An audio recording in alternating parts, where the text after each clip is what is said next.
There's a siren going off, and we're live. Welcome, everyone, to the stream. I'm here with Haya Heller and Mason Herson Horde of the Institute for Social Ecology. Haya Heller is a writer, activist, anthropologist, and artist who has been teaching political and feminist theory at the Institute for Social Ecology for nearly 4 decades. Haya has been active in movements ranging from ecofeminism and the left Greens to the global justice movement, Occupy, and BLM. Haya is the author of The Ecology of Everyday Life from Black Rose Books and Food Farms and Solidarity from Duke University Press. And Mason is a writer and community organizer in Detroit, Michigan. He works there organizing bus riders to fight for better public transit and organizing his neighbors to build direct democracy in their community. He's a member of Symbiosis and Detroit Build and Fight. His work has been published by the Next System Project, The Ecologist, In These Times, Social Forum, Harbinger, Perspectives on Anarchist Theory, and the Journal of World Systems Research. So thank you both so much for coming on the show. I'm so excited to have this conversation with you. Thanks for having us. Thank you. Awesome. Well, maybe to start, would you like to just speak a bit about the Institute and the kind of work being done there? You want to take that, Haya? You want me to take that? Okay. The Institute for Social Ecology was founded in 1972 at Goddard College by Dan Chirikoff and Murray Bookchin. And basically, during those decades between the 70s and now, we've been offering what we call popular education, which means education that's accessible to people who are coming from a range of different backgrounds. That the idea is that you should be able to walk off the street and understand what we're saying, and we try to do that. We try to make our work accessible, and our mission as a school has been really to inform activists and scholars who are related to different movements that have been around since the 70s. And so the ISC emerged in the midst of the anti-nuclear movement, new social movements, which were there was too many to name, and the ecology movement in particular. And every literally 5 to 10 years, the mission shifts to address what new sets of circumstances we're finding ourselves in, both, nationally and internationally. Mm-hmm. Mm-hmm. Yeah, that's amazing. For 36 years, but Mason represents the youth of the organization, so we can speak to being a younger person in the ISC. Mm-hmm. Yeah, I think one of the roles it's been serving in recent years is being sort of an intellectual hub for people experimenting with new forms of assembly democracy. I think a lot of us were kind of politicized into this approach to politics through Occupy or related events in the 2010s, and I think having the ISC as kind of this institution of kind of like passing on movement knowledge and helping younger generations think through the problems that we've been encountering and to build on those ideas with our own practice has been really important. Mm-hmm. Yeah, that's incredibly important. And I love that the Institute exists as a place that is doing that. Waffle to the left says, happy belated 100th birthday, Bookchin. So happy belated, Bookchin. We had a birthday party for him, about 10 of us. Oh, really? That's awesome. Murray's former wife, Bea Bookchin, and Debbie Bookchin, and people who are just close friends with Murray's, we toasted him and kind of went around and shared our favorite memories with Murray. Oh, that's so amazing.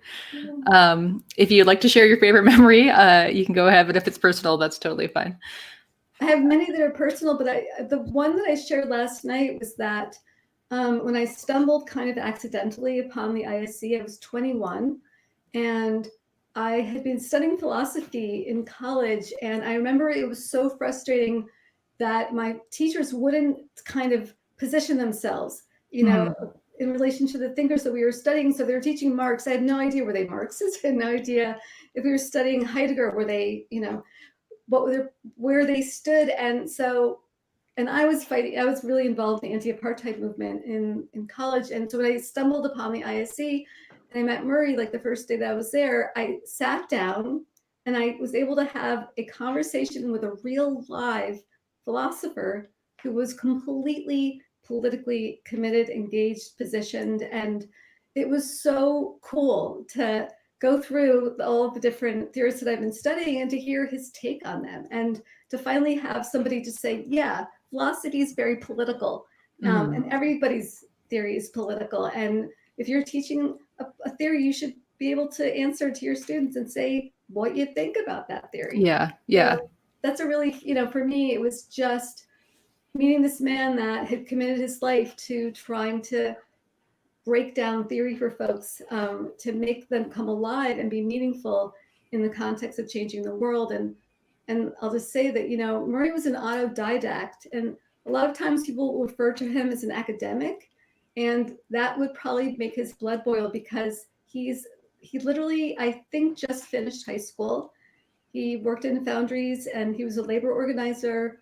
He was completely self-taught. He had no formal secondary education whatsoever, and he didn't teach in the university except for a couple of years in the 70s at the University of New Jersey, and he couldn't take it. He stopped. But he was really an unusual man with an encyclopedic brain. And he was very generous in spirit. Yeah, that's so amazing. It must have been just so wonderful to know him and to meet him and to have that influence. And you're right, philosophy is always political, and should never be treated otherwise. So the first question I have is just, for anyone who is not familiar with what social ecology is. I know this is a huge question. I was just saying off stream that I just watched or I just listened to Seriously Wrong's 3-part series on social ecology, featuring you and other people from the Institute. But if you could give us kind of a breakdown, what is social ecology, or lead us through some of the tenets of social ecological theory. What does it mean to be a social ecologist, and what is the relevance of social ecology for our current moment? Do you want me? I can take a stab, and then maybe you can fill in anything that you think is important that's been missed. Okay. So I would say that social ecology is a philosophy that amounts to a whole system of thought, but I think we can distill it down to 3 core ideas that are kind of the foundation. The first is that human beings and human society are not separate from nature. We are biological beings. We are outcomes and parts of the process of natural evolution of life just as much as any other species.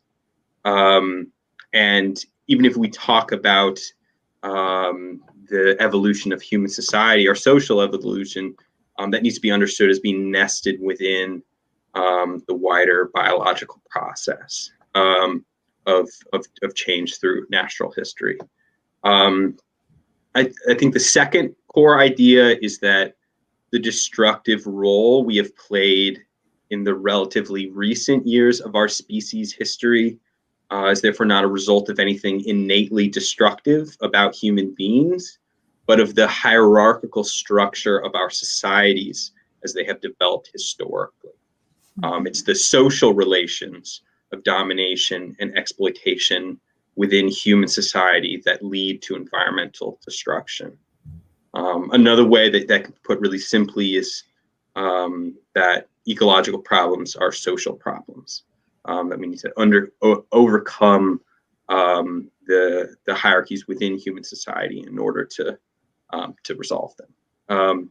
And so that leads to, lastly, kind of a conclusion from that is that the only pathway to an ecologically healthy world is therefore through social revolution that overturns all human hierarchies, and that only direct democracy can reharmonize human society with the rest of the web of life. And I think those 3 like core insights are kind of like the base layer of social ecological thought.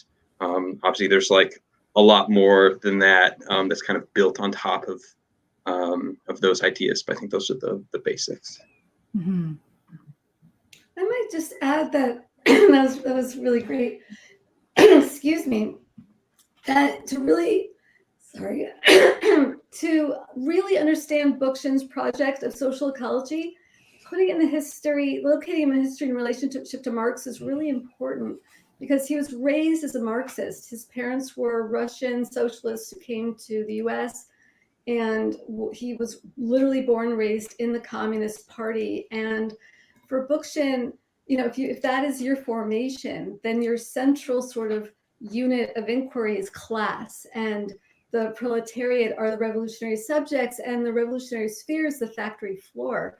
And so for Bookchin, when he, by the 50s or so, had really kind of come to some conclusions looking at what was the brimmings of the emerging civil rights movement that really kind of started to percolate in the 60s, he really started to understand the limitations of Marxism to explain the kinds of social revolution and social revolt that were unfolding in the 60s, that Marx couldn't explain that the university with people who had more than enough to eat, who are not workers, or people who were fighting for civil rights, people of color, who are not fighting as workers. So he realized that the revolutionary subject needed to be broadened, and that class and capitalism couldn't completely explain the problems that the source of the problems we were having. And that, so he broadened out the critique of capitalism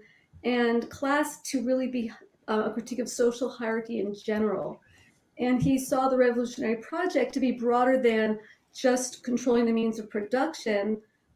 He thought you have to go further and really control the political means of production to become citizens in the most broadest sense, that have a direct relationship to a democratic process. So it's important to know that Bookchin was really a post-Marxist who was dancing with Marx. He was a Marxist who had a really active, dynamic relationship to Marx. And you see Marx all over his theory, but he goes beyond what Marx could do by really bringing the problem, highlighting it as a political problem, and one that requires a directly democratic society. Mm-hmm. Yeah, absolutely. And I guess just the tail end of that. What would you say the relevance is of social ecology for this current moment? Everything.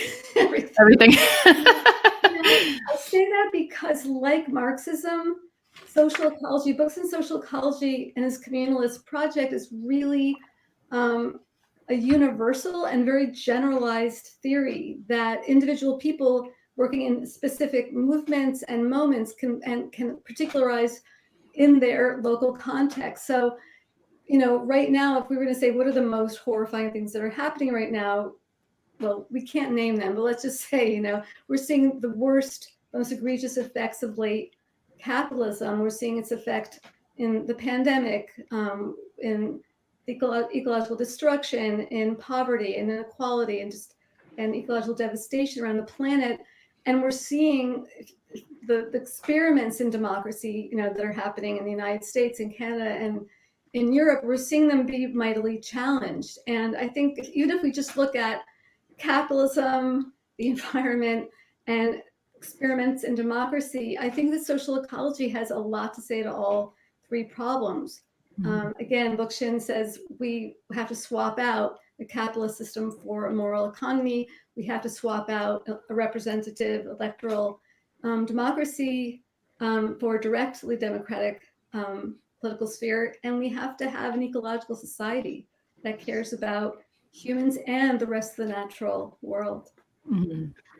And I think that a number of those basic insights of social ecology have, in a really positive way, become more generalized as kind of a radical left common sense in a way that was really not the case when he was writing. I think specifically the ecological critique of capitalism, even if people who now espouse it don't necessarily know where it originated from. And that's such a huge change from the, productivist and often overtly anti-ecological tendencies of the Marxist left of the 20th century. And I think like understanding the ecological dimensions of capitalism is the central theoretical necessity of us surviving the 21st century and responding to these crises effectively. And I think this kind of analysis is really essential for helping liberals and progressives make like better sense of what we need to do to respond to climate change. I think for the most part, they understand it as being about changing an economic practice, as just a simple matter of switching from oil and coal to solar and wind. And I think social ecology can be really helpful for helping people make sense and help them grasp that these problems instead lie with our social relations of domination and exploitation, and that we're never going to be able to halt or reverse the ecological crisis without transforming those. Yeah, I think that's really well said. I mean, especially for climate change and, you know, the ecological crises that we're looking at in the next few decades. I've said before on videos that it's not enough to just democratize production, right? It's not enough to control the means of production if we're not actually radically transforming the way that we even conceptualize production and consumption and living in reciprocity with our environments, right? Like that still would be unsustainable. So my next question is, as you mentioned, you know, Bookchin notes that societies can be classless, but can remain hierarchical in a number of other ways. And remaining hierarchical can, you know, still impede people's freedom within those societies. So could you discuss how social ecology treats the concepts of hierarchy and freedom, and how these relate to the ecological realm? You want to take that? Yeah, sure. So the question about hierarchy is just so interesting that, you know, as Mason was just saying, when I entered the movement in the early 80s, I was blown away that being an ecologically oriented person was considered really bourgeois, because the idea was that all of our oppression stemmed from capitalism. And if we just got rid of class, and we just liberated the proletariat, all of the problems, including maybe ecological problems, would go away, because sort of a reasonable socialist, eventually stateless socialist society would appear. And Bookchin said no. Eradicating one particular form of hierarchy does not in any way lead to a domino effect of pulling down other forms of hierarchy. You could get rid of capitalism and still have the world that we had before capitalism. You know, if you look at human history, the state is now 6,000 to 8,000 years old. People lived in very hierarchical, stratified, feudalistic formations with slaves and all kinds of things that today we would not accept at all. So clearly just getting rid of class or capitalism is not going to free us. We could still have identity-based oppression, ways of dehumanizing people because of the way they are racialized or seen as having an ethnicity that's not appreciated. We'd still have white supremacy, could be alive and well. We can have patriarchy, and we can have heteronormativity. So there's no domino effect. And Bookchin that was a radical thing to say in the 50s and 60s, that it made him become at first an anarchist, because anarchism literally means without hierarchy, without rule over. And so Bookchin had decided, I'm going to build this new theory within an social anarchist framework. And when I came into the movement in the 80s, that was considered kind of like, you know, crazy. And for it to be anarchist and ecological for the Marxists was kind of crazy. And so hierarchy, again, you know, for Bookchin, it's created by humans to be used against other humans, and then humans project a hierarchical view of the world onto how they look at the rest of the natural world. So we then see hierarchies in the bees and in ants and in the lobsters. You know, we project hierarchy everywhere, and And doing that then normalizes and naturalizes and makes human hierarchy seem totally natural and inevitable. And then just to briefly touch on the question of freedom, Bookchin, I think, is unique in that he really wanted to not just to give a history of hierarchy within human history, but he wanted to give a natural history to the idea of freedom, which is kind of groundbreaking. He wanted to say that the idea of freedom, not the idea, but the phenomena of freedom actually exists with the beginning of organic life on this planet. So with the first unicellular organisms, the fact that they have what he would call nascent subjectivity, not that they're choosing or reasoning or thinking in the ways that other animals do as you move through evolution, but they're not machines, and they're not also subject to laws of physics. There's something different that a unicellular organism has, that makes it different from an atom and how an atom behaves, but it's not also the same as a human being. But Bookchin looks at the emergence, the gradual emergence or unfolding of subjectivity, consciousness, and freedom, and he uses those words kind of coterminously. So he looks at the emergence of this phenomenon, this unfolding of mind, of consciousness, as we move through natural evolution. And when humans emerge, we are nature rendered self-conscious. We are a different we have a different potential for freedom as human beings. And his whole project rests on the idea that humans have the potential to create a free nature in which they are able to formalize freedom institutionally by creating liberatory institutions. And that would be by creating a direct democracy, a moral economy, an ecological technology, a charter that defines what I call restorative humanism. And that freedom for Bookchin is a historical, natural phenomena, as well as a concept that humans think and talk about and design our movements around. And it has I just think that's just such a poetic and lovely thing, that freedom began before humans knew what it was and could name it once they started to be unfree. Mm-hmm. Yeah. Mason, did you want to add anything to that? No, I'll leave it there.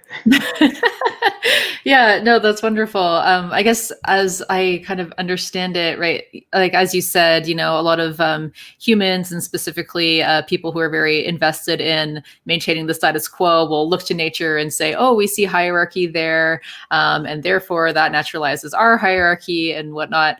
But that actually there isn't really a hierarchy in nature, right? Like there's networks, there's food webs, there's reciprocity. I think a lot of this, maybe you can speak to this, that Bookchin took a lot from indigenous philosophies that are based more around, the idea of humans as just one part of the rest of an ecosystem, and that, imagines a positive role for humans to play within that ecosystem. And I kind of view that as freedom, right? Like just being able to like vibe with nature and,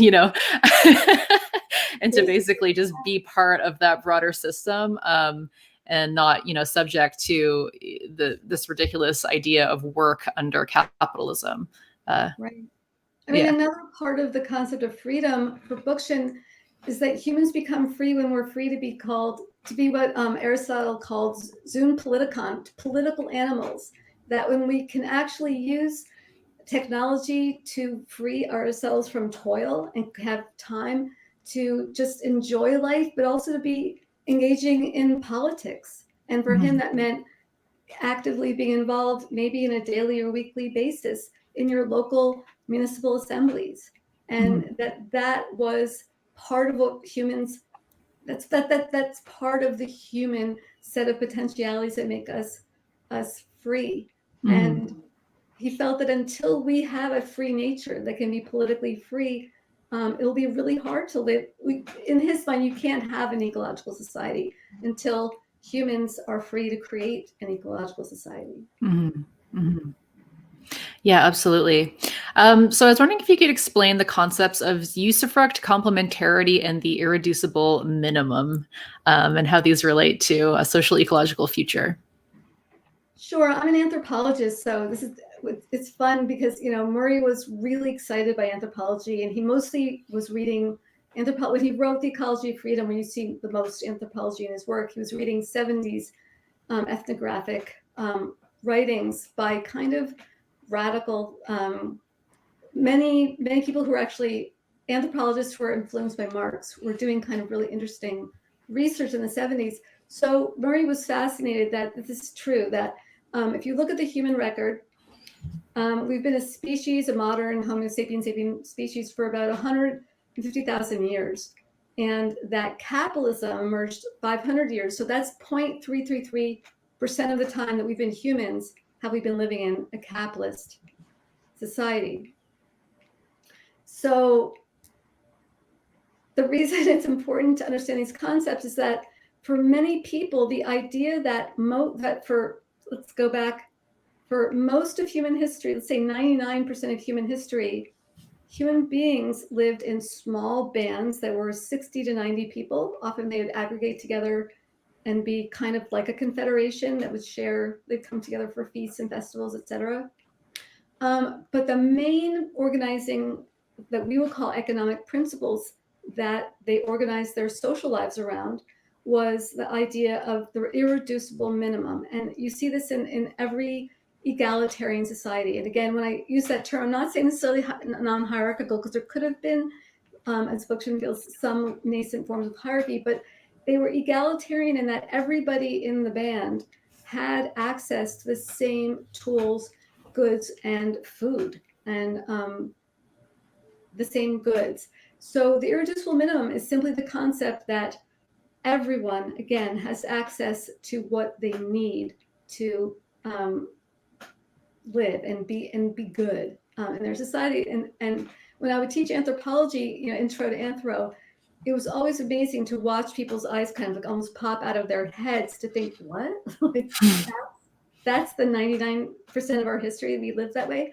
And it's kind of like amazing that people who were seen as hoarding or greedy were seen as antisocial, and actually were penalized and were shunned. That was seen as very dangerous behavior to the group. So that's the irreducible minimum, that nobody goes without, and that things are divided up equally. The idea of usufruct is simply the concept that there is no ownership of anything unless you're using that thing. So if I'm using an instrument or a drum or some kind of technology that we're sharing together, it's mine during the time that I'm using it.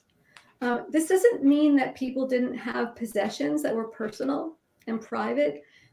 There's, in the anthropological record, shows that people put a lot of care in making little boots for their children and with beautiful beadwork, and for each other, and made beautiful jewelry and clothing. So it doesn't mean that people didn't have private possessions, but it means that there was no wealth that people owned privately, or objects that they owned privately that were very meaningful and purposeful, that only one person would have access to.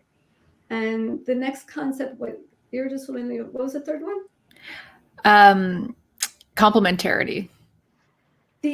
Having a moral economy based on the principle of complementarity means that people's needs and their abilities are seen as being not in conflict with one another, but can actually complement each other. That as we get older, we might not be able to do a lot of the hard, heavy lifting that we did when we were younger, but we can complement that by having wisdom and stories and knowledge and skills that people have. There can be complementarity between the sexes. There seems to be a sexual division of labor that is pretty global. People did it really different in different cultures and different bands and societies in different parts of the planet. And it wasn't always broken down around sex. There's evidence that many times women went to join the hunt with men, and that men did some gathering. that there's a lot more sex gender fluidity in many small hunting gathering societies. But the principle here is that, again, instead of people having an antagonistic relationship to each other within the economic sphere, it was really one based on mutualism, solidarity, and people sort of filling each other out and complementing each other, again, rather than having inherently conflicting interests. Mm-hmm. Yeah. Did you want to add anything to that, Mason? I think I had a thought on usufruct, but I think I'll hold it. Okay. Feel free to say it if you'd like. Well, I kind of lost it when I was listening to Maya.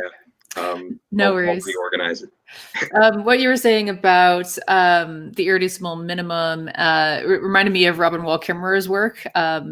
She talks about, indigenous, the Potawatomi. She's Potawatomi, and she was talking about how, in the tradition of her culture, it was, as you said, considered to be really dangerous for people to actually hoard wealth, or that was actually looked down upon. And the way that you actually expressed or showed other people how wealthy you were was by giving it away. And that was kind of a mark of status. If you had enough to give away and to help everyone else, then that was actually a mark of status. So it just really shows you that there's so many different ways that we can organize the way that we live and that we relate to one another and to the natural world. But again, we're stuck in this very capitalist mindset where a lot of people will just say that like this hierarchical and specifically this capitalist relation of production is just human nature, which is ridiculous. As you said, it's just a small part of the wide history of all of human history, right? 333%. Yeah. Yeah. So I did find my thought. Great. Just I wanted to contrast a bit further how usufruct differs from private property and how like our conceptions of property are really such a historically recent phenomenon. So I mean, we normally think of property as a relationship between ourselves and the thing that we own. But that's kind of not the case at all. Like in the Western world, and the trajectory of European law around private property mostly all traces back to Roman property law, which was like actually very clear that property is a relationship between people, not between people and their stuff. And to have private ownership over something means that you get to prevent other people from making use of it. And it's just a fundamentally different way of relating between human beings that is the root of a lot of our problems. And by reframing our social relationships around things being valued to the community based on their use rather than preventing others from making use of them is kind of the foundation of usufruct is a totally different organizing principle, and one that's kind of the bedrock of all kinds of socialist and proto-socialist thought more broadly. Mm-hmm. Yeah, I really like the framing of that as private property being just preventing other people from making use of things. Because there's these memes, I don't know, I've seen like memes going around about, the first person who invented private property. And it's like basically just this guy who like walks out and into the middle of nature and is like, yep, I own this. I think I own this now. And then what does it mean to own it? Well, it just means that I'm going to get a bunch of guns. And if anyone comes on this area, I'm going to shoot them or I'm going to get them off, right? So that's basically what it means. Private property means, and framing it that way, I think, is really like illustrative. And that goes back to Proudhon and private property is theft. Yes, is the kind of thing that like helps shake us out of our assumptions about what it is. Yeah, an example that's really useful for people when I would teach students about sort of the non-history or prehistory of capitalism, which is almost all human history, is that we don't even, blink before we think about going to a library. But a library is usufruct. You walk in, you sign out the book, you use the book, you enjoy the book, and you bring it back for somebody else to use and enjoy. And in countries where there's socialized medicine, you go to a hospital and you use medical equipment and medical services while you're there. You're on that bed if you need to be in a bed. And then when you're done using it, you go home. So there are still moments and instances and vestiges of pre-capitalism or uncapitalism within capitalist societies that are still there.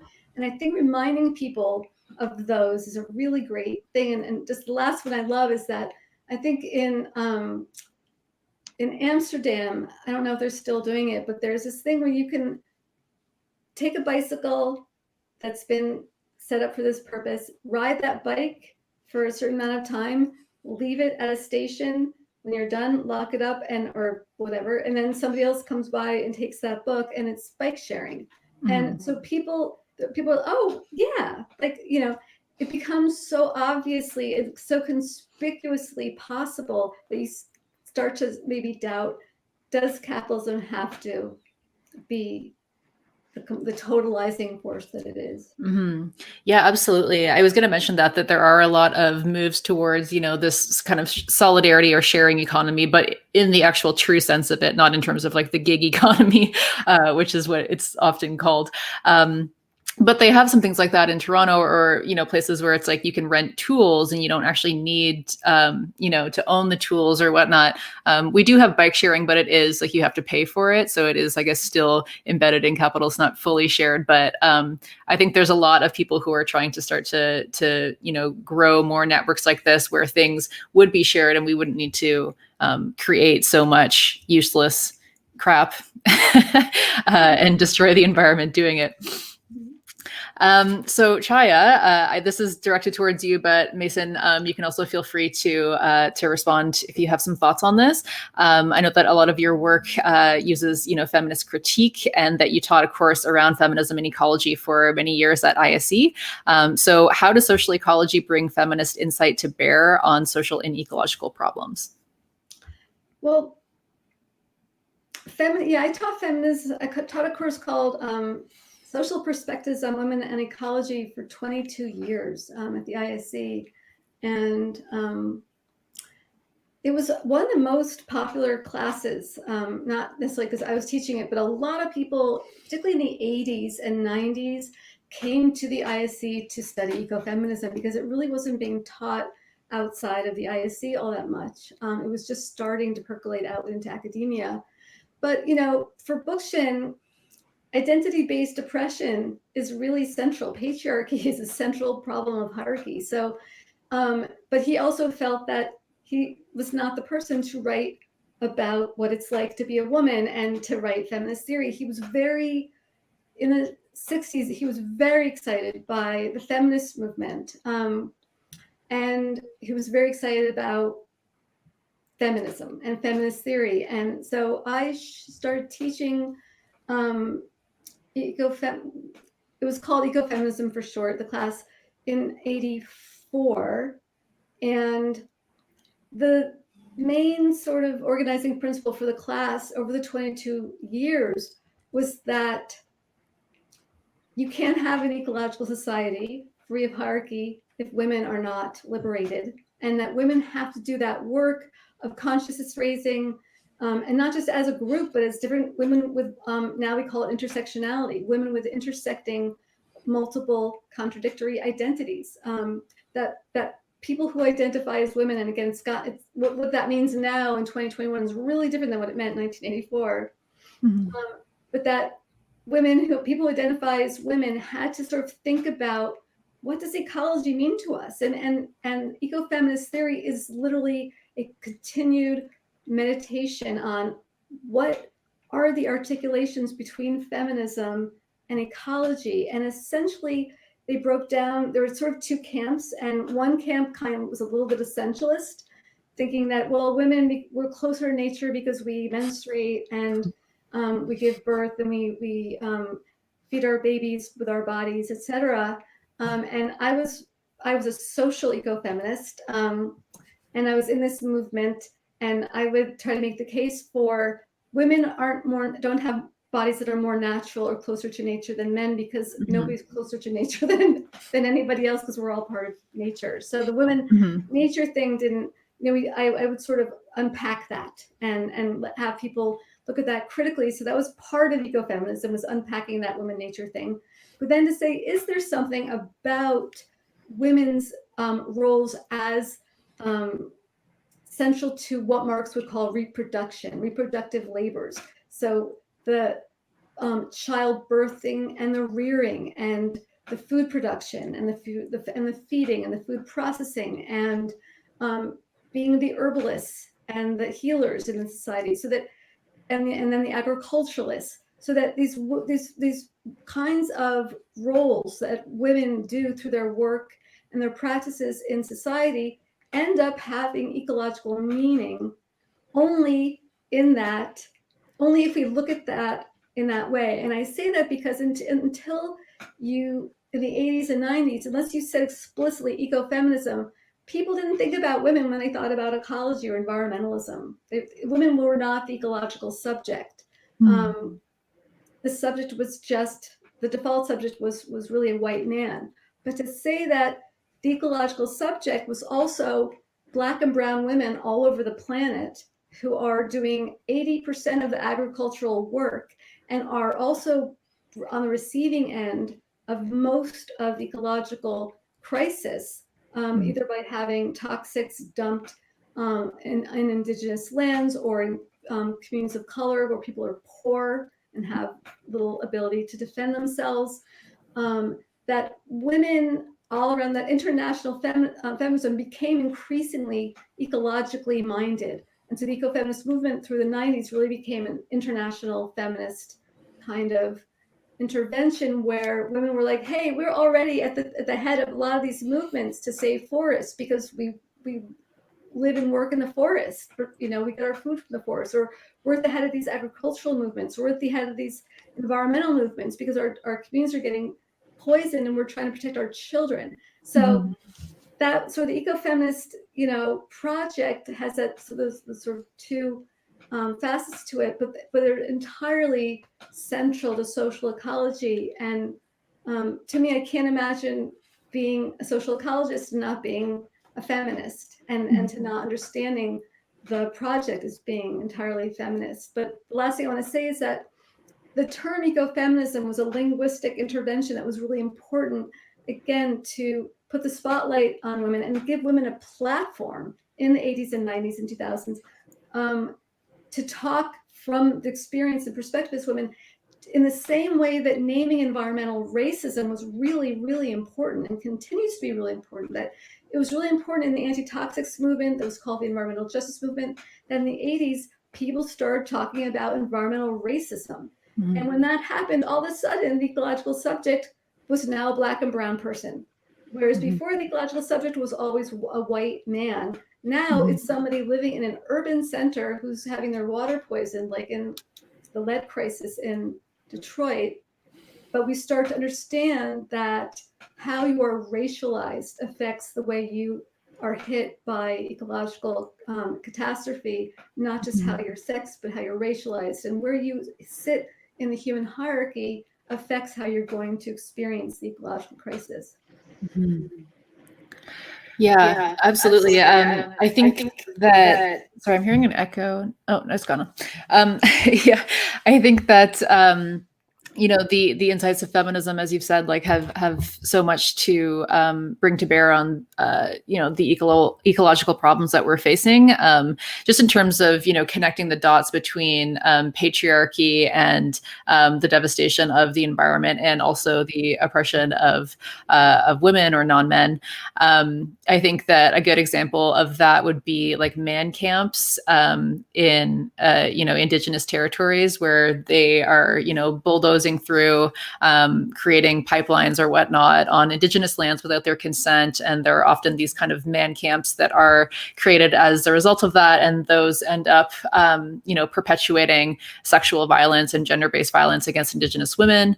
And then, indigenous women being often at the forefront of land protection, water protectors and things like that. So I think that's kind of a good way of connecting the dots for people.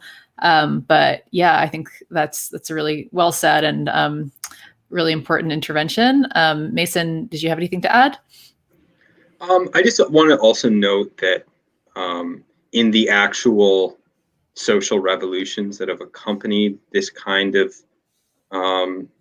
anti-hierarchical, ecological, revolutionary struggles, the ones that have succeeded have brought women's oppression to the forefront. I'm thinking specifically of the Kurdish movement in northern Syria, and as well as the Zapatistas in southern Mexico. Absolutely. Where there's like a clear recognition of how oppression within the family as like the basic unit of patriarchy helps sustain and feed the other kinds of repression that they were trying to overcome. And the ways in which like just the basic social relations of family life have been transformed for ordinary people who participate in these struggles, I think has been simply extraordinary. And I think that has to be the way that we understand feminist struggle in relation to these wider problems, because it's not just about being tangled up in the various forms that oppression relates to itself, but also in the various ways that liberation relates to itself. Yeah, that's really well said. Because it's true. It's, I guess, easier to mount a critique than to actually put forward a positive vision for the future. And that's one thing that I love about social ecology and like communalism, is that it does actually present not only a negative critique of what we don't want, but puts forward a positive vision of what liberation could look like and all the ways that different intersecting oppressions feed into that. And I'm glad you brought up white supremacy as well, because that's another just very obvious system of oppression that has damaged the environment, while also, completely oppressing and subjugating people of color and colonized peoples the world over. So my next question is, how can we avoid replicating or reinforcing this kind of appeal to nature fallacy when talking about social ecology, especially around like hierarchy and nature and like what is natural?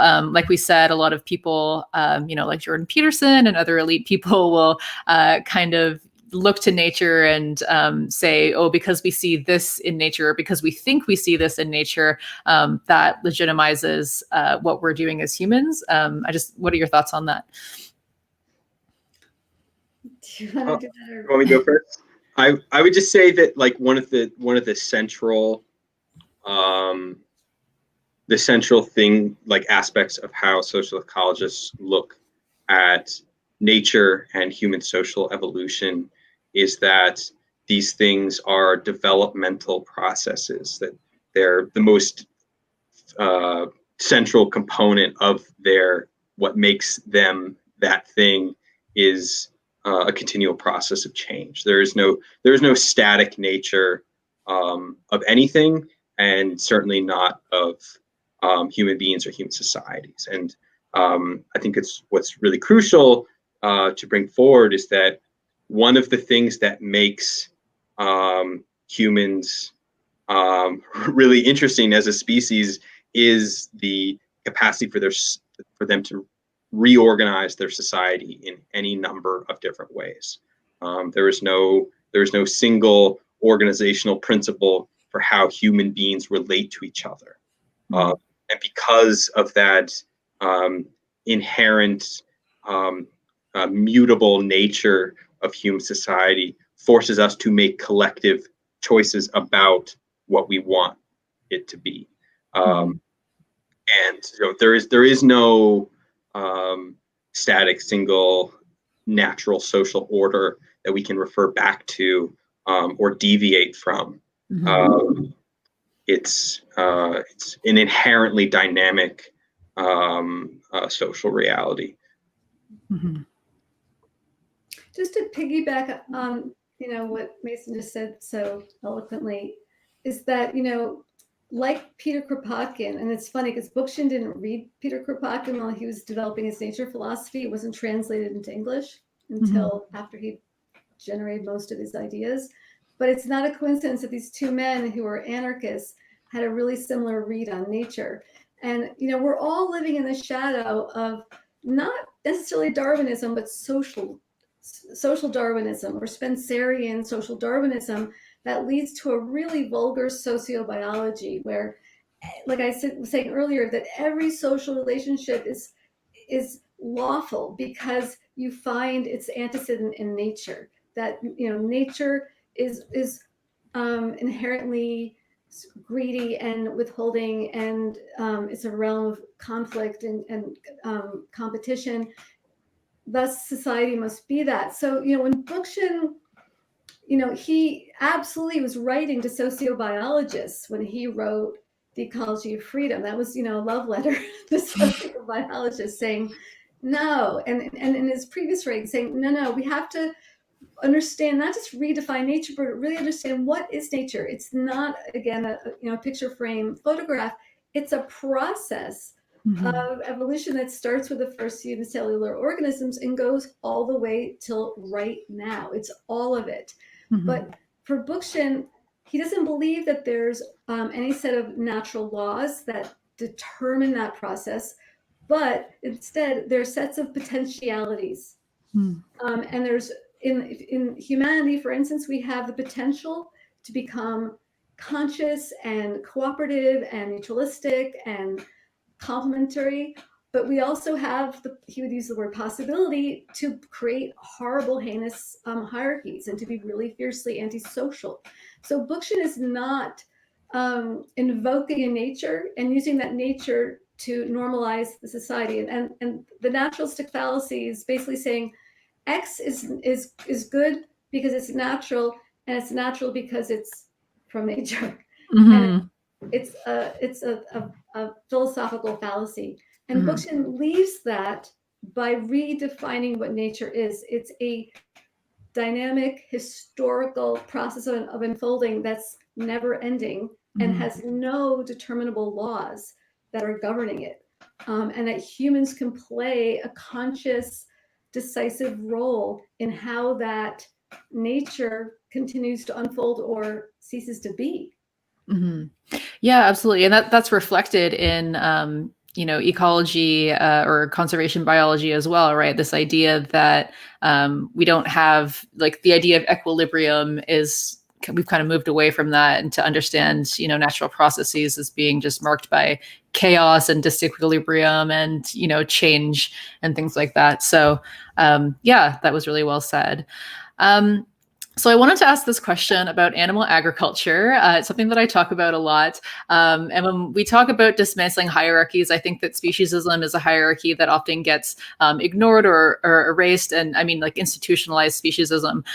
So I'm wondering how meat eating fits into this broader social ecological future, because as we know, animal agriculture is completely unsustainable. And even if we move towards, smaller scale farms or kind of grass-fed production, we still wouldn't be able to satisfy a typical North American diet that way, because we eat so much meat in North America and we just don't have the land space for that.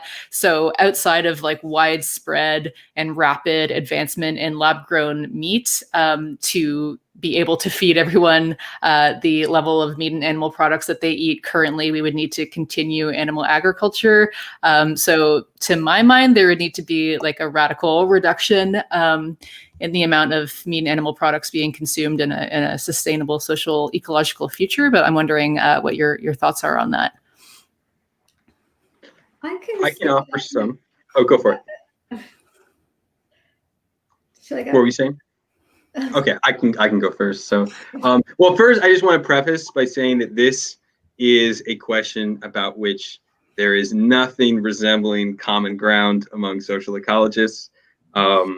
It's often a heated debate among social ecologists, but so I'm just speaking for myself personally here. But I do think that we need to integrate an analysis of domination of non-human animals into the wider conception of hierarchy and its ecological impacts. That domination of non-human animals obviously plays a really central role in unraveling our local and global ecology, and domination of animals is interwoven with our domination of each other in so many different ways. This can even be analyzed historically, given that it seems that in certain places the domestication of food animals has played fairly significant roles in enabling the emergence of permanent heritable hierarchies. And the other thing I want to add into this is that even though we are talking about an interspecies relationship, I do think we need to understand domination of animals as a social question.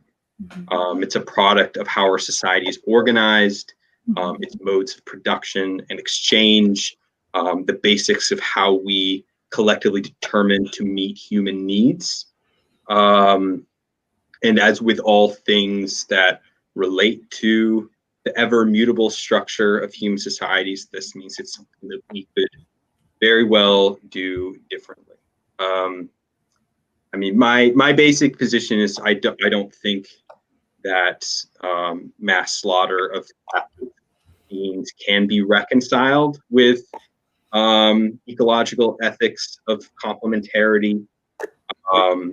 And you know, when we're talking about animal agriculture, we're really not even talking about the ecological relationship of predator and prey, something that many indigenous peoples and all of our ancestors have been a part of, but rather the much more recent development, at least on the scale of species history that we've been talking about, of a kind of social domination that is part of our relationship to farmed animals. And this is a lot of the different kinds of hierarchies that we talk about, like, are sunk really deep into how we relate to each other and the world around us, and unwrapping them involves like sometimes pretty dramatic changes in how we relate to each other and other living things. And I don't think the animal question is really any different there. Yeah, I think that's really well said. This is such I think it's a really, really important central question. It is for me. I dedicated over 20 years of my own research looking at agribusiness, and my book Foods, Farms, and Solidarity was really looking at the emergence of biotech sort of taking over agriculture around the planet. But more broadly, the book is about agribusiness and what that does to people, animals, and the whole planet. And for me, it's kind of something I feel very strongly about. But I think that the term speciesism is sort of like the term anthropocentrism, and on the surface they seem like really great concepts, like, yeah. But when we realize and think about how, as a species, we are so divided by social hierarchies that are institutionalized, that if the 99% of our species are treated like animals, and are trafficked and exploited and oppressed, we're not really in a human-centered society at all. We're not really a human species centered. So that the term, while it's entirely well-meaning, for me it falls a little off the target, because it doesn't make us realize how it's institutions that really oppress one, within our species itself. Not all humans are having a great time dominating, nature. Most of humanity is being dominated. But the other question about, practice in the form of technology, and Bookchin writes a lot about technology, whether it's food production, animal husbandry, weird word. He would say, let's look at the social matrix of technology. And he says that every practice that we have, technological practice, whether it's food production of any kind, it's always within a political, social matrix where people are limited or constrained by how much political, economic, and moral or ethical power they have. And so Bookchin would never have said, for instance, and I wouldn't say, here's a party line on here's how we have to make our food and whether we eat meat or we don't. Rather, I made this little diagram here, which is kind of the 5 principles of social ecology that I find to be useful. And they're direct democracy, social justice, ecology, moral economy, and non-hierarchy. And the question would be, say you were living in a directly democratic society, and you could sit together and say, okay, how are we going to do food production? And what would result is we'd have to have a conversation about, for instance, in the question of animals, how do we rationalize, how do we justify, how do we make ethical statements about what would constitute an ethical and humane relationship with animals that was accountable to our ecological values. And if our ecological values means that we have to play a constructive role in with the rest of the non-human world, we're accountable to that. But we're also in a moral economy where the production demands would be really different. So in a moral economy, you wouldn't have industrial agriculture, I hope. You wouldn't have food as commodity. And I think how we ended up in the mess that we're in right now, and to me, I feel physical pain when I look at, I literally can't even look at documentaries where I see what happens to cows and chickens and how they are, literally tortured during their brief lives and then killed in such a unethical and inhumane way. And I emphasize the word humane because humanity has to dip into its own empathy and feel for other animals and to factor that into thinking about how do we want to relate to them. But again, these would not be policies that we can say in the abstract. They have to be conversations that happen among people who are empowered to make decisions about food production. And it's really possible that I could go live in a community where people are like, we're vegetarians. That's it. Or we're, vegans who do a little bit of hunting, or, we're people who have a little bit of livestock because it's their poop is good for the soil and their grazing is good for the land, etc. So I think instead of having, a take on it, that's sort of like a sociological take, it's what are the principles that would guide us in making decisions about our food source, and how do we get to creating the kind of economy and political structure where we'd be empowered to have not just discussion, but decision policy making power. And that's part of the ecological revolution. Absolutely. Yeah, that was absolutely beautifully said. I'm glad that you brought up the idea of like speciesism and, not all people being treated equally or certain people being animalized in our society. I always shout out AFCO's work, Afroism, who talks about the links between like white supremacy and animalizing people within our society. I completely agree in terms of like Mason, you brought up, it's not the same as this kind of predator-prey relationship or even a relationship of reciprocity in consuming animals like you see in, many indigenous societies. It is this kind of, mass commodification of sentient animal bodies and then the manipulation of their bodies to suit our needs, which I think probably has no place in the social ecological future.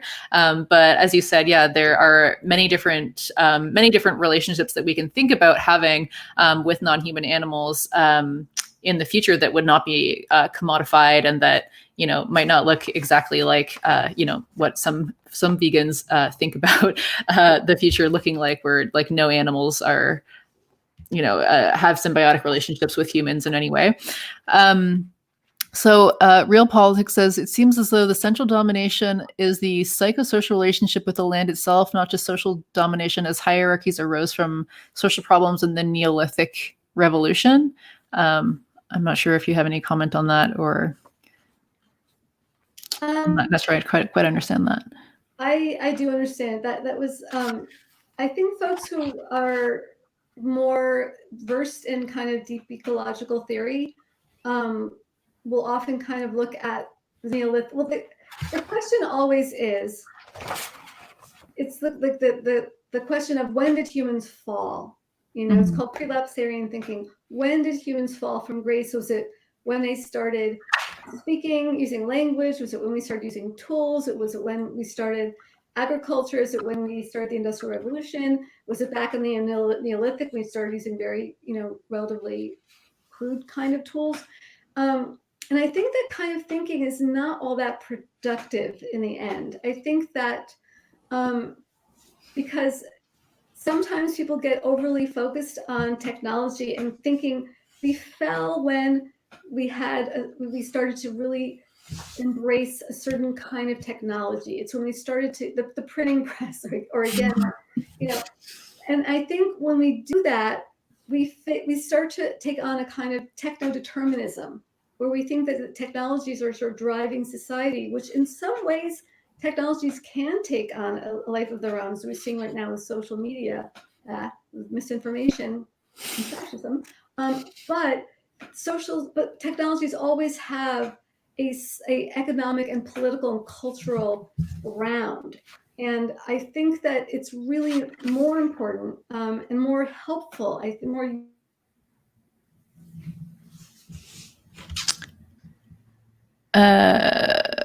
Is Haya frozen for everyone or just me? Yeah, she's frozen. Oh no. Okay. Hopefully she's able to come back. I'll just say here, Destin D says, perhaps our relationship with cats is instructive. The value of felines to coast and farming communities is clear, but they are neighbors. Yeah, I think that's a really great point. Because, obviously there are really productive relationships that can exist between species that are mutually beneficial. And oftentimes that's used to like rationalize slaughter and meat production. Like they're serving this important function that needs to happen anyway. But of course, it's perfectly possible to have those relationships not involve killing each other. Oh no, we lost Haya completely. Oh no, I did that on purpose because I thought maybe I could, if I added. It's not working with the adding back. So hopefully that works out. Oh, maybe she'll come back in. Yeah, anyway, that was really well said. So maybe let's move on to the creative ideation section. So I thought we could talk about what a vision of a social ecological future could look like. Well, I think it would look very different in lots of different places. I think one of the central slogans of the Zapatistas is quite instructive here, which is a world where many worlds fit.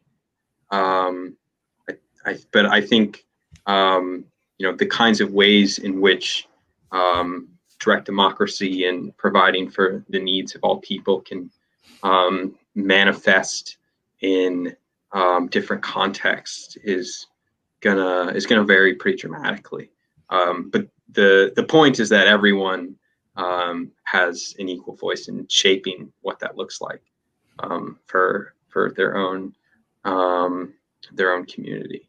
I think I think this it gets more easy to think through when we ground it in the concrete and even in our present circumstance. What are the things about our present social relations that are destructive or exploitative, and what are kind of like the processes that we could transform or transition them into something else.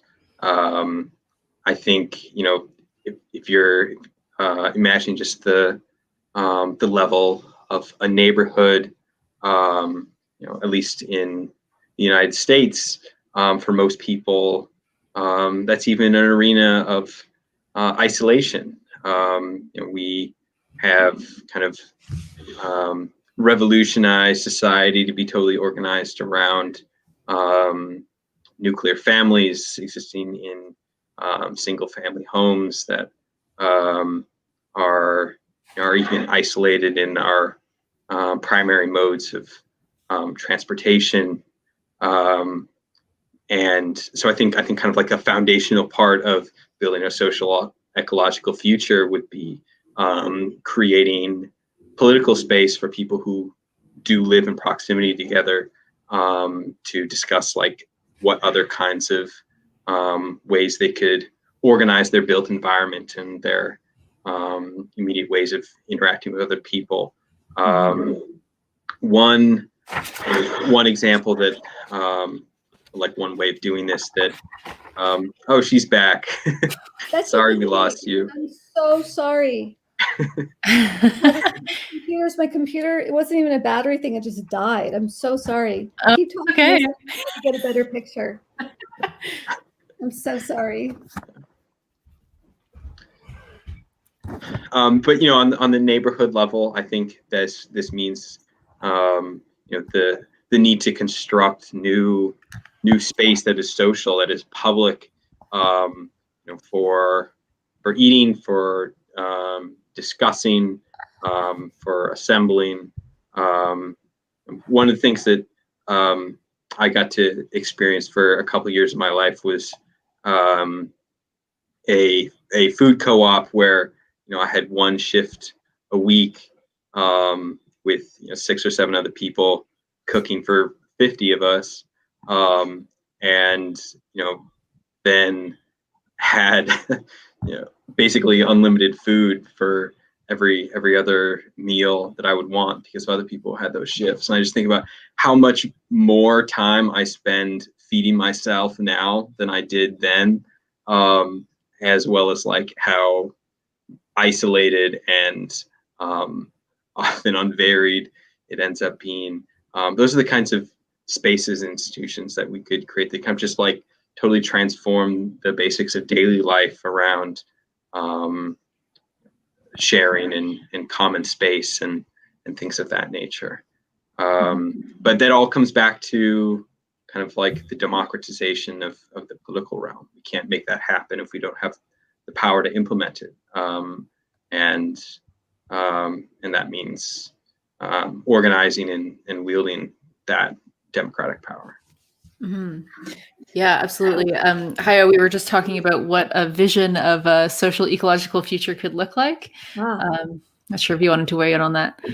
Sure. I also think there's whenever I've had like weird technological things happen, it's when I'm talking about technology. I laugh because I'm literally talking about technology and how they don't deter literally.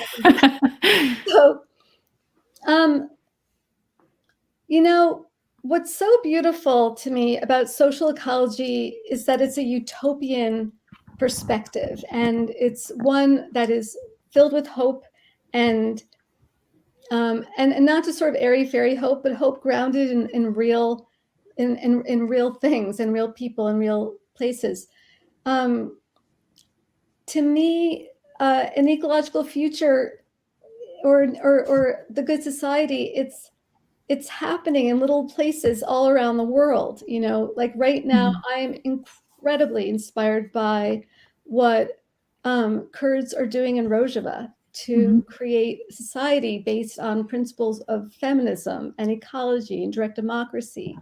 And to me, the good society is one where people can share a common set of principles and create a program together, a charter, a constitution, and can live together in an accountable way to each other and figure out how to become fully human. And to me, again, to be fully human means to be fully humane, and that means the humane treatment of other animals and the rest of the planet. But what's beautiful to me about Bookchin's utopian vision is it's not singular. It's as diverse and multiple as are all the people and cultures around the world. And that we have no idea, what we could bloom into and what we could become if we could just have create the proper scale, the proper economy, and the proper political sphere. If we could do that in the proper ecological technologies, I think we could have a really beautiful world. And I see it. Murray was such a beautiful speaker, and I got to, for 22 long programs of summers a year, and then we were very good friends, so I got to hear him when he would talk about revolution and what the good society was. I could see it, and I could feel it. It was palpable. But there's no blueprint, and I love that about social ecology. It's not a specific program. It's a set of principles that give people, in the context of a popular assembly, a way to have some common alignment to make decisions about their everyday lives. Yeah, absolutely. And I think that there's so much that we could be doing in this moment, especially with technology, right? Obviously we need to change our relationship to technology under capitalism, but I think there's so many ways that even now we could start making a lot more intentional communities. And as you said, Mason, start sharing a lot of, the labor or the menial tasks. There's a lot of ways we can think about meeting each other's needs in, non-commodified ways. So kind of outside of the bounds of capital, creating more kind of institutions for direct democracy within our neighborhoods and our communities. Thinking about ways to live in greater reciprocity in the ecosystems that we inhabit, right? I think there's so many things that we could be doing right now to kind of build that future and kind of, I'm going to make a video about this, but this idea of like living the revolution into being, in terms of like living a new mode of production into being, such that we make the state and capital as irrelevant as possible to like the daily goings on to our lives. So I think there's just I think it's really important to do this kind of creative ideation and to think about the possibilities.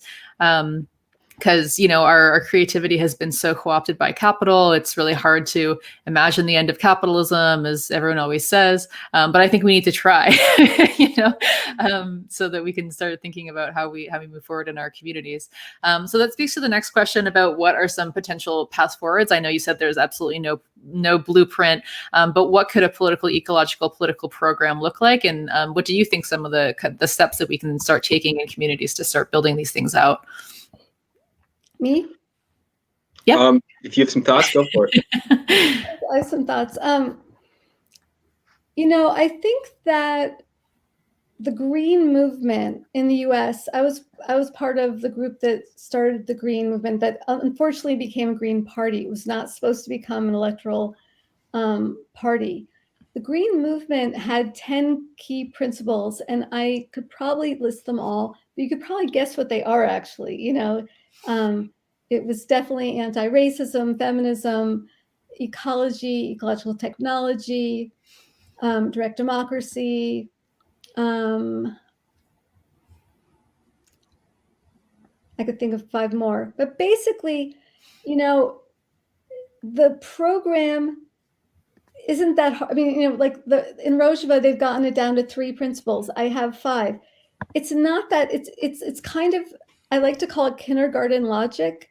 Like all the things that we teach children to do in preschool or kindergarten those are kind of the principles that you want in your society. Treat others with respect, right? No hierarchy. Share things, right? Treat objects with respect. Be nice to nature. I mean, it's really literally it's kindergarten logic. And what's amazing is how to what extent and the great efforts have been taken among the 1% of humanity to distort us and to pull us away from kindergarten logic, which is again what you hear if you go to a church on a Sunday, if it's or a shul or a mosque. Treat people as if they are your brother or sister. Be good, do good. But I could say that in my own political life, the closest I ever came, and it was a while ago, to having, a political project that really spoke to a community in a really powerful way was in the 80s. I was part of the Burlington Greens, and ironically, we were fighting against Bernie Sanders and his progressive coalition. And we used to say, "You're a social democrat. You're not a real socialist." And it's funny because he ended up running as a social democrat. It's funny. And he was a socialist, and we were like, "No, you're not. You're a fake socialist." And we were the anarchists. And 6 years, I was part of this group where we put forth our 10-pronged program that was the Left Green program. And again, the central ones were moral economy, direct democracy, feminism, anti-racism, ecology, and eco-technology.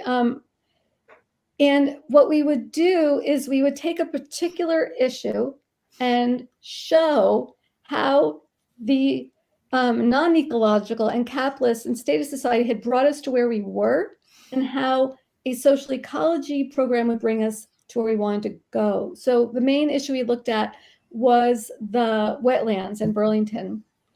And this campaign went on for 6 years. Bernie wanted to, it was a bunch of land that was on the waterfront of Burlington. And if you've ever been to Burlington, Vermont, but it was not developed. And Bernie wanted to bring in developers to bring jobs and construction and hotels and, and we were like, and our position was,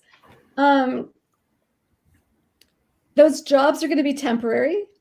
And what you're going to have is ecological devastation of these wetlands that were lands to nesting and migrating birds and a whole bunch of different kinds of animals that were living in what Brooks called eco-communities, in these wetland eco-communities. But it was also public space that people could enjoy. And so our proposal was to turn it into a boardwalk and a park, part of it, and give people access to the lake, and to have like a boat, what was it called? A place where you could go and rent a boat. And then part would be a wetland preserve. And if you go to Burlington right now, you can go down to the waterfront, and I try once a year to go to the waterfront and hang out.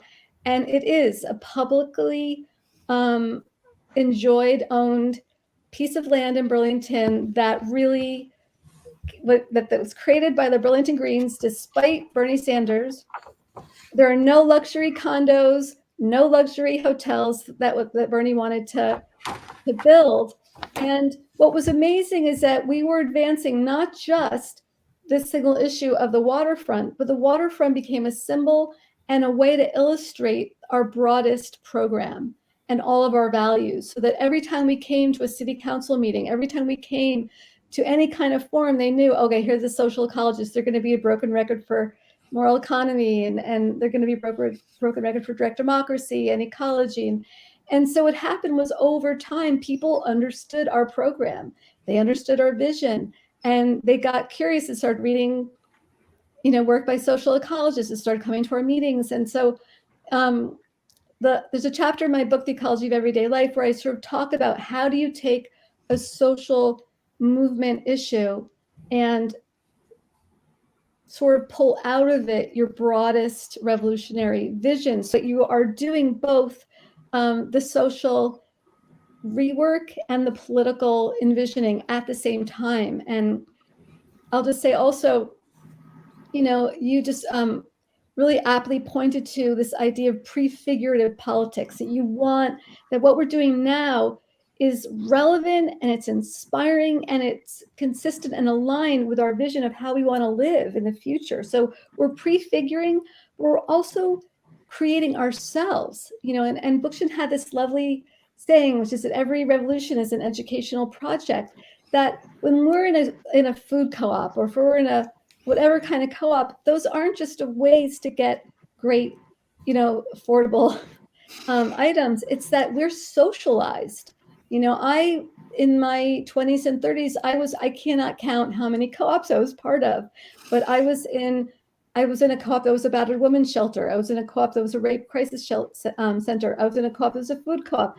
I was in a actually in a bike co-op, and I lived in cooperative housing, and I learned how to be a social person who would be the person living in that society. So these experiences are little schools. They're, you know, not just a way to get through this difficult society we live in, but it's also a way to turn ourselves into the kinds of people that will have the sensibility, the kinds of mutualistic sensibilities that we want to have in the good society. Mm-hmm. Yeah, I love that. Oh, sorry, Mason, were you saying something? Yeah, I also have an answer to this question, which I think I would put more in terms of revolutionary political strategy. And I think one of the really important contributions social ecology has made to radical political thought is in framing social transformation in terms of dual power. For those who might not be familiar, the idea of dual power comes from the Russian Revolution, where after the Tsar had been overthrown, these participatory democratic councils of regular workers sprung up all across the country. And the government that replaced the Tsar didn't really have much in the way of real political power. It didn't have a whole lot of legitimacy because it was not elected. And ordinary people were participating in forms of politics that they had real direct control over, and began to understand themselves as active political subjects with degree of sovereignty over the conditions of their own lives. And so the idea of dual power is that as a result of this, there became two poles of power in society that are kind of competing for legitimacy in a general sense. And if we can create the conditions in which we have built up the political infrastructure of directly democratic self-governance, the existing political order can be seen as obsolete and tossed aside, overthrown and replaced by the new systems of participatory direct democracy that we ourselves have organized and created. I think that's an enormous task of a lifetime to build and create, but it has been done repeatedly in the past and can be achieved for ourselves again. I think it's really crucial to ground these institutions of self-governance in people's real material interests, not just the abstract idea that democracy is good and we should act as if we have it, because that really struggles to bring people in, who are working class, who have children, who have real obligations in their lives that are difficult to set aside. So I think most of the really effective organizing that has this revolutionary political vision is grounded in the sense that the things that we are building at the community level that will kind of be the building blocks of a future democratic society are rooted in struggles that have real impacts on people's lives, like the autonomous tenants movement in the U.S. Had some really exciting experiments of organizing working class people around struggles over rent and housing, and those institutions of those vehicles of struggle can quite readily morph into institutions of self-government. I think one analogy for this is like the syndicalist conception of unionism and labor struggle.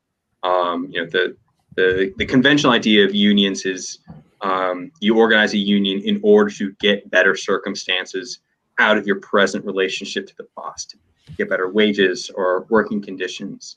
It's something that exists within the capitalist social order. It's just softening its edges. But how syndicalists thought of it is the union is not just a vehicle for extracting concessions. It can be that in the here and now, but it's also the institution that can replace the wage relationship. That if we are powerful enough on the shop floor, we don't need the boss at all. We can run this shit together.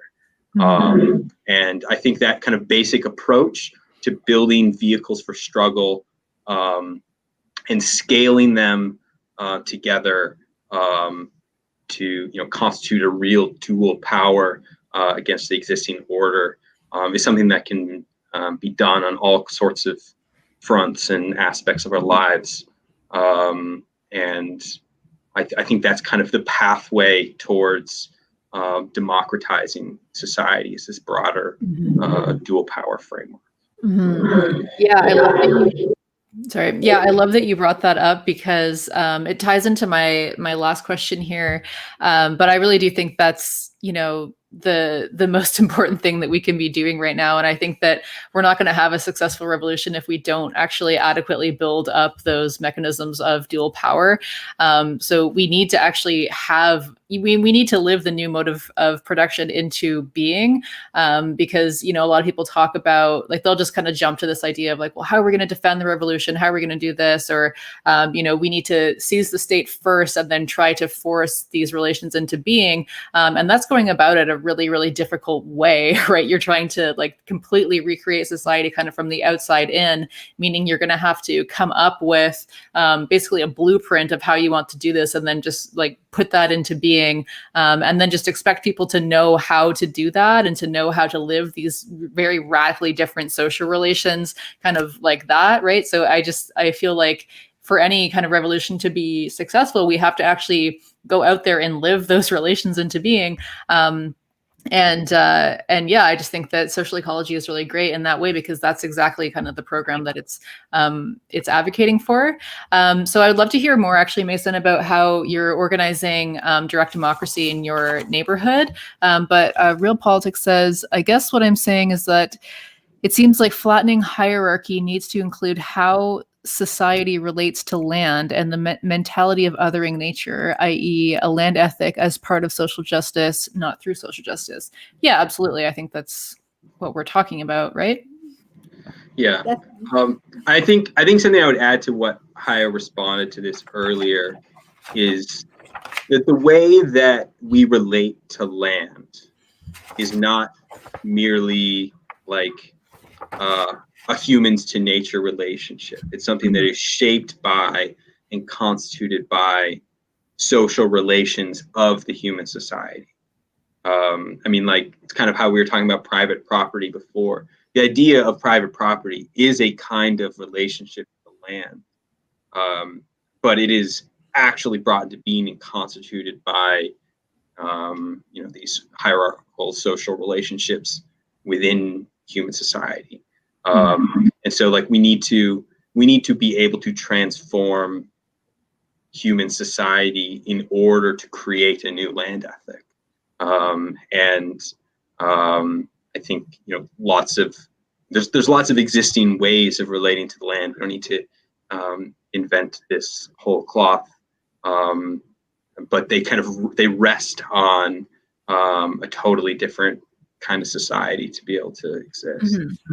Yeah, and a totally different ontology, right? But I think that's what we were talking about a bit before in terms of Robin Wall Kimmerer, or different indigenous ontologies and different ways of understanding ourselves and understanding the land and understanding our relationship to it. So absolutely, that's That's a huge part of it.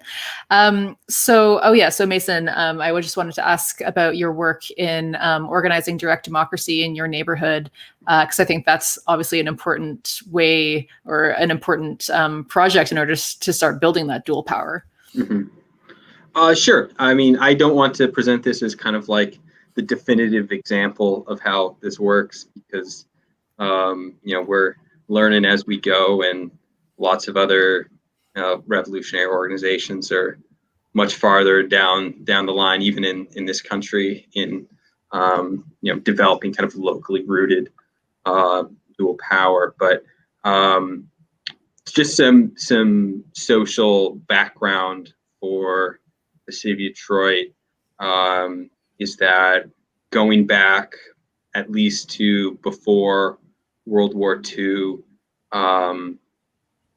a big part of the social landscape in the city has been this institution called the Block Club, which is kind of like a hyper local neighbor organization.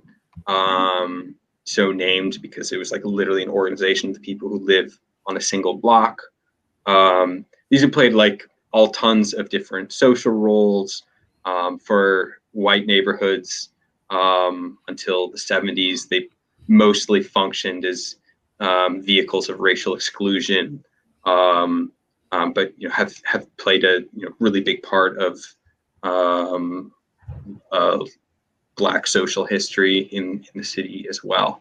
And so this is an institution that, even as it has eroded in recent decades with the depopulation of the city and deindustrialization, is something that basically everyone who lives in Detroit knows about.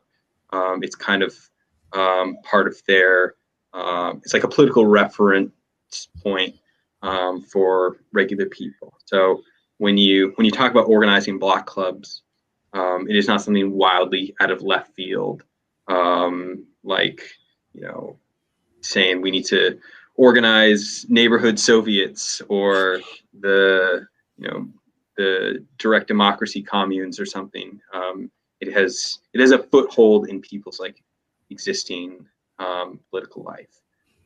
So what we've been doing in my neighborhood for the past about 4 years or so is resuscitating our community's block club, because live in quite a blighted area of the city. There's so many fewer people who live there than did even 20 years ago.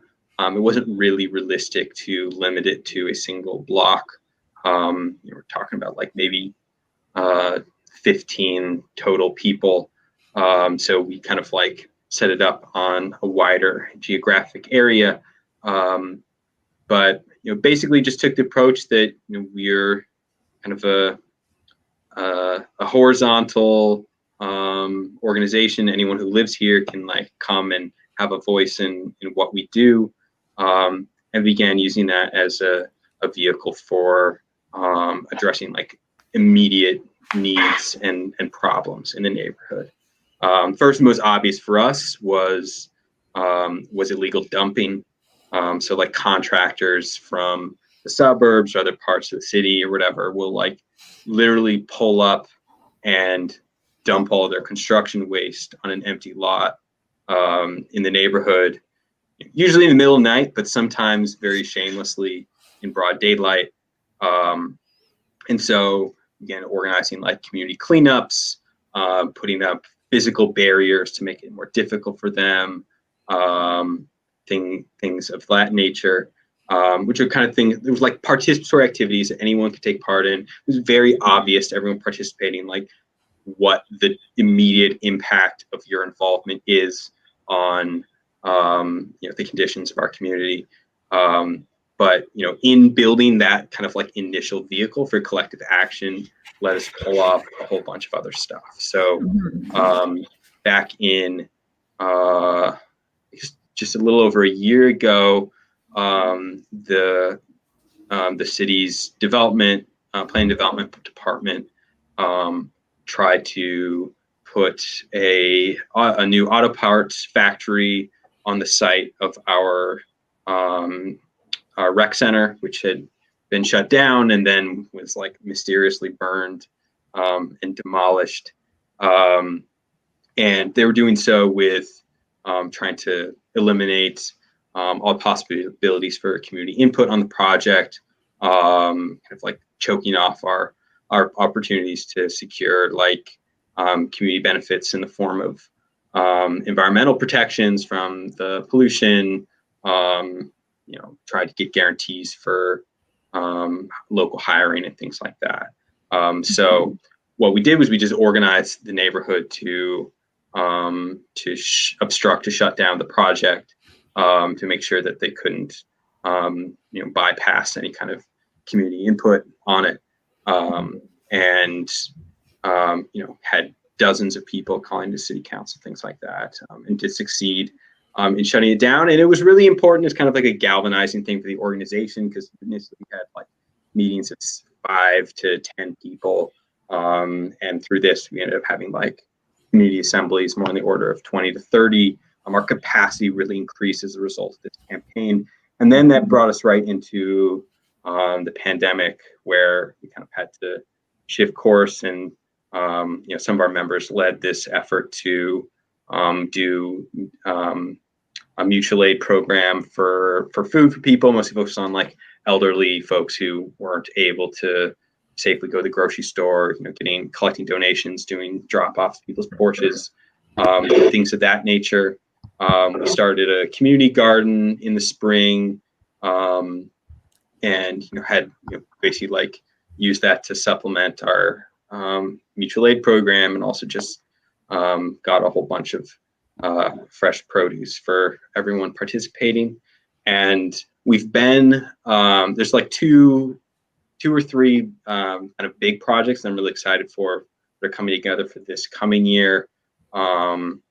This is the main reason why I'm really hoping to get the vaccine rollout going well, because it all kind of depends on that. But one of our neighbors bought an abandoned house across the street from us that we've been renovating to turn into sort of community house. It's like a public space for both for meetings and for like our tool library that we've been building, kind of like the Wrong Boys library socialism, library of stuff approach. And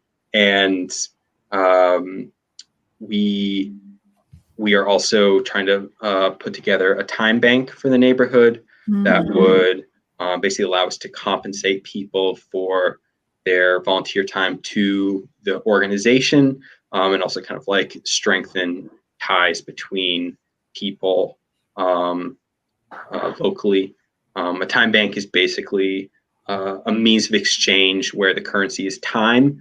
You earn hours by doing stuff for other people, and you can spend them by asking people to do stuff for you, and it ensures that like everyone's time is equal, regardless of how marketable their various skills are. And then lastly, we've been part of like this emerging coalition of other block clubs and community organizations in our area that has been basically like securing community benefits agreements with other like companies that are trying to set up shop, where basically they'll make commitments to us for local hiring, and also like donate money to our work in exchange for us like being cool with them coming here. And so that coalition has kind of like begun to lay the groundwork for setting up a local federation of block clubs that could have like larger people's assemblies on a recurring basis to decide how we want to allocate this money that we've raised collectively, and kind of do engage in a kind of local politics of neighborhood self-government, to kind of deciding what to do with shared resources and building things that we can work on collectively. And so I'm part of a kind of like more of a cadre organization in Detroit called Detroit Build and Fight, that is trying to like focus on training up people to be organizers in these kinds of mass organizations like block clubs and tenant unions. But it's citywide, so try to create some of the connective tissue between block clubs around the city, with the eventual goal of kind of scaling these into a directly democratic dual power in the city of Detroit. This is all like very much in embryonic stages, but I think there's kind of like a fairly clear trajectory of organizational development, and kind of like building the base of regular people participating in their own self-government at the local level and in political struggle more broadly. Mm-hmm.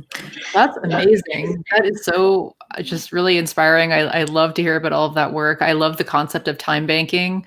I think that's just really wonderful, and a really wonderful way forward. So yeah, thank you for sharing all of that work. I think that will be really inspiring for a lot of people thinking about kind of like organizing their own communities.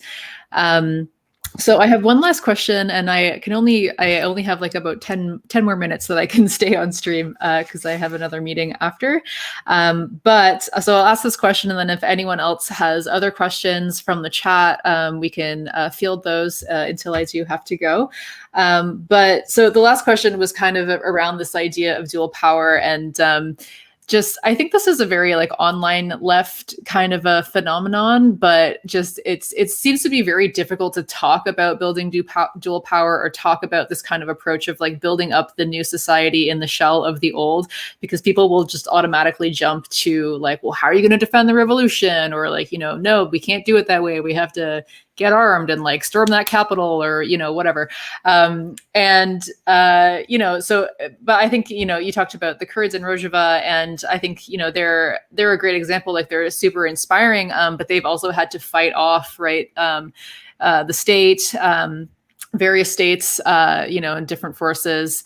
So I guess, what are your thoughts on that in terms of, I mean, my thought is that like, I think we should maybe just focus on building something up worthy of defense before we start jumping to that. But what are your thoughts on that? I can speak to that. Generally speaking, social ecology is a non-insurrectionary approach to revolution, Mm-hmm. and takes a dual power strategy. Mm-hmm. But at least as somebody living in the United States, I'm not in the situation of Kurds living in northern Syria. So, Mm-hmm. I mean, no judgment whatsoever. In fact, I admire and I applaud that they are literally fighting for their lives while they're trying to create a utopian society. It's kind of unbelievable, and I think historically unprecedented.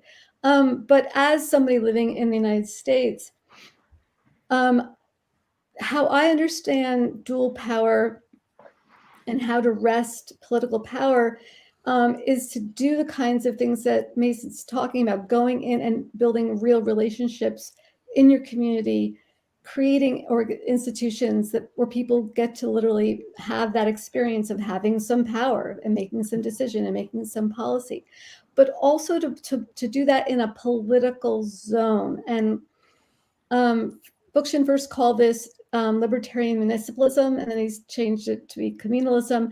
And what that meant was going into existing legal political forums on the municipal level, not above the municipal level, because then you hit the state, which, at least to most social ecologists, is not a legitimate political structure. But on the municipal level, neighborhood councils, city planning boards, city councils, but going into those forums, and I've done a lot of this with different groups that I've been part of over the decades. I did it, was most involved in when I was in Burlington, going in as communalists, and here's our program, and here's the issues that we're dealing with. But literally going in knowing that you're going to be that minority, that visible minority in that political assembly, and that through conversation and through debate and through persuasion and argumentation, respectful, of course, slowly over time, people seeing your time and your work and your vision, that you start to move from the minority into hopefully the majority. And so that when your program wins an election, say there's an election for city planning board or ward assembly head, that who you're putting forth to be elected is not a person, but a program. And in our case, we might have picked by lot, literally, or volunteer who wants to be the delegate, not the representative of the group that had no decision-making power on their own. Put a delegate out. If they won, everybody knew that they'd be voting in the program, not the individual.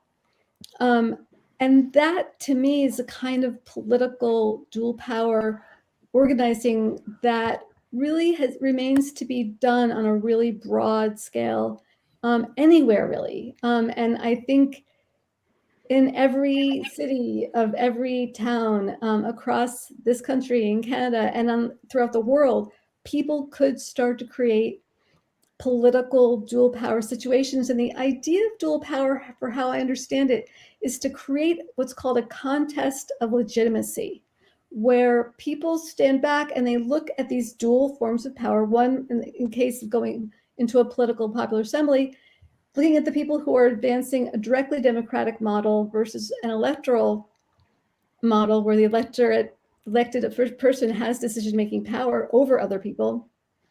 And people literally see that contest between those two models and they choose, hopefully they would choose, I choose to be in a directly democratic political process rather than a representational one. And now I choose to create a confederation of directly democratic cities, towns, and villages, rather than to have the next level of political organization be the state. So you go from the municipal level to the confederal level, rather than from the municipal level to the state. And in that way, we dual power our way from within political structures of one society into political powers of another society. That's the one we want to be living in. And I don't see these two dual power strategies of being incompatible. I think they're intensely complementary. So I could see doing these kinds of inhabiting and occupying and being part of municipal assemblies that are political in nature, that are also part of that are acting in a complementary way with the kinds of social organizing in the social realm that Mason is describing so beautifully, and that's so inspiring. Mm. Yeah, absolutely. I definitely view need for a bit more of a confrontational approach to the state. But I think I very much agree with Haya that this is not like an abstract truth of how political change takes place. It is conditional on one's local circumstances. And I think that's one of the really interesting things about local government in the US is how dramatically it varies from place to place. Like the basic political structures of local government are so varied. Like in Detroit, for example, if we wanted to basically draft a new city charter and reorganize everything about the structure of government, we wouldn't have to elect anyone to city council. There's a whole separate process for having an election to appoint a charter committee and then electing people to that charter committee with like a particular program. We could dodge like actual elected officials entirely if we wanted to. But I think that, you know, when Haya talks about like the contest of legitimacy and like the creating the possibility for people to choose to participate in a different system of government, I think we have to keep in mind that like what it would require politically for that choice to have any power behind it. And I think oftentimes that entails confrontation with the state as it exists. Absolutely. I'm not I mean, I think, this is like the question about what happens when you get what you ask for. This is when I teach social ecology, this is always one of the most central and legitimate questions. What happens when there is a true contest? Say you got what you wanted, and there's this confederation of self-governing cities, towns, and villages around the U.S. At some point, the state will come after you. Yeah. Absolutely. And that is when the revolutionary kind of tipping point happens. And the hope is that as the dual power revolutionary process unfolds, that more and more people come on board so that it has more social authority from broader and broader sectors of society. And there always is that tipping point. Right. Will you and I think undermining that like political legitimacy of the state also entails in very concrete ways weakening its capacity for violence. Mm-hmm.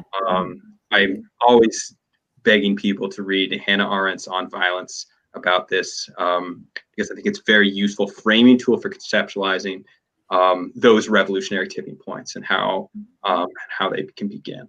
I do also think that when it comes to defending revolutionary projects, there's not really any escaping the need for organized armed defense. And Rojava is definitely not alone historically in having had to defend itself against violent reaction.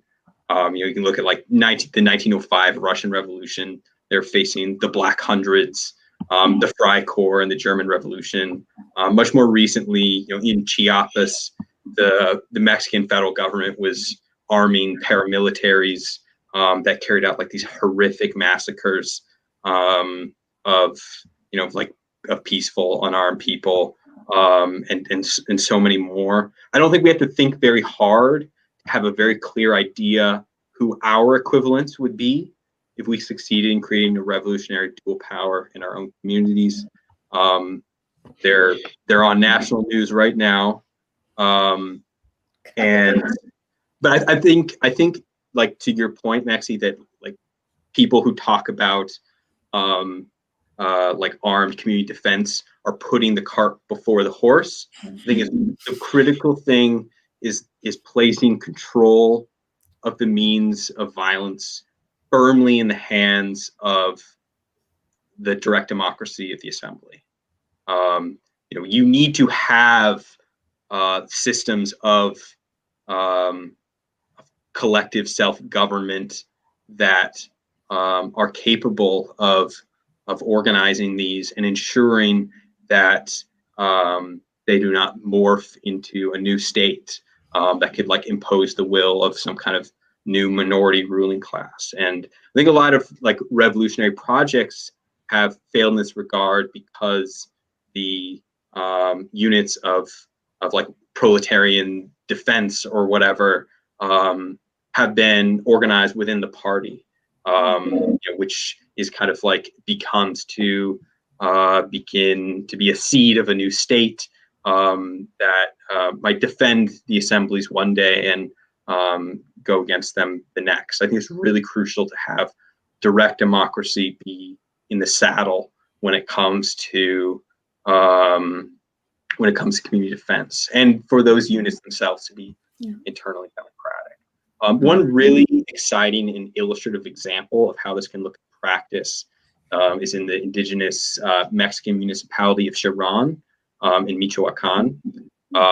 So basically, like back in 2011, they'd been suffering from all kinds of, pre-2011, I should say, murders and extortions because of drug cartels who had bought off all the cops and they bought off all the politicians, and also like a ton of illegal logging that was deforesting the area. So the people of Cherán staged this local uprising in 2011 where they formed new community defense units. They kicked out all the loggers, all the cartels. They kicked out all of the cops and the corrupt politicians, and then abolished their representative government in favor of an assembly democracy. And so to ensure that the police and cartels couldn't come back, they adopted this double strategy of revolutionary defense. First was a legal one. Mexico, this is part of why this couldn't be like just transplanted into our context. Mexico actually has really interesting laws that allow, like, especially for indigenous people, new forms of local autonomy. And so they secured legal recognition of their new self-governing community. But they also maintain these community defense units under the control of the community's assembly. So they have, like, if you want to serve in these patrols, you need to be elected into those roles, and then they rotate. There's no like permanent armed force in charge of society. And I think, this is something that the political thought of social ecology can be really helpful in making sense of. One distinction that Bookchin drew that I found very useful is that between a government and a state. Like Sharon clearly has a set of institutions through which it governs its affairs. Like there is a municipal government, but it isn't organized around imposing the rule of a minority over the rest of the people. It's organized as direct democracy. So it's autonomous municipal institutions could be thought of as a government, but not a state. And I think having these genuinely democratic institutions of collective defense is precisely how they preserve the statelessness of their community and secure it from threats internal and external. Mm-hmm. Yeah, I think that's amazing. I think that's really well said and kind of a really nuanced take on how this will unfold. I think it's important to think about like the conditions as well, because to me, I think that if we can, undermine the legitimacy, especially in the US, right? Like US is like the seat of empire. It's like the seat of global capital. And I think for a lot of other revolutions happening around the world, they have to, always keep, be conscious of the fact that, they're going to be attacked, and probably by the US or the CIA or whatever. But if we can make that some kind of that revolution here, where we're actually like building up that dual power, undermining the legitimacy of the state, and then being able to defend that, I think that really like opens things up for the whole rest of the world. So yeah, I would love to keep talking about this because I think this is so interesting, but I have to go because I have a meeting with a supervisor. But I just want to thank you both so much for coming on the show and for sharing all of this with all of us. Would you like to maybe shout out where people can find you and your work before we go? Yeah. So we have a website where you can sign up for like online courses and just get in touch, things of that nature. That's, oh boy. social-ecology.org. Great. Okay. Yeah. We also have, some active social media pages. If you just search for Institute for Social Ecology, you'll find them all. If you go to the ISC website, you can join a listserv called ISC Discuss, which is really fun to see what different social ecologists around the world are doing, what they're reading, what they're thinking about. As Mason said, we have classes. I'm going to be offering a class in March, which is basically be kind of like an overview of the philosophy and politics of social ecology from an anti-colonial, anti-white supremacist perspective and feminist perspective. And because we just started, I think we have 2 classes going now, but I think we'll start a new cycle in March. But we have different lectures and different things. So check out our website. And also people who want to join the organization, there's actually ways to do that, to get into different working groups that help support the organization.